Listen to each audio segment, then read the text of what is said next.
dito ang update natin para sa lagay ng ating panahon. Ngayong umaga po ng August 19, 2025. Sa ngayon ay nakalabas na sa Philippine Area of Responsibility ang bagyong Huaning. Wala na pong anumang sama ng panahon dito po sa loob ng PAR. Ang habagat ay lumayo na rin po at easterlies na ang umiihip dyan sa silangan ng ating bansa. Pero sa susunod na mga araw bago mag-weekend,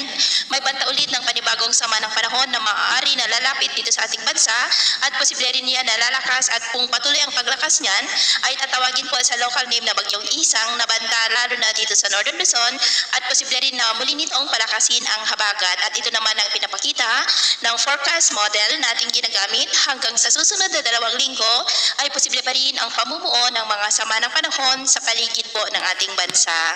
At sa lagay ng ating panahon, ngayong madaling araw ay maayos ang panahon sa malaking bahagi ng bansa pero dahil sa mga localized thunderstorm ay may mga isolated rains sa ilang bahagi ng Mindanao, Bohol, Leyte, southern part ng Samar, northern Samar, Capiz, Masbate, Sorsogon, Albay, Catanduanes at dyan po sa northern Palawan. At mamaya po ay sisikat pa rin ang araw sa malaking bahagi ng bansa pero may tsansa pa rin ng cloudy skies with isolated rains lalo na po dyan sa may Catanduanes, Sorsogon, Albay, Masbate, northern Samar, Capiz, northern Palawan, Bogo, Bohol, ilang bahagi ng Leyte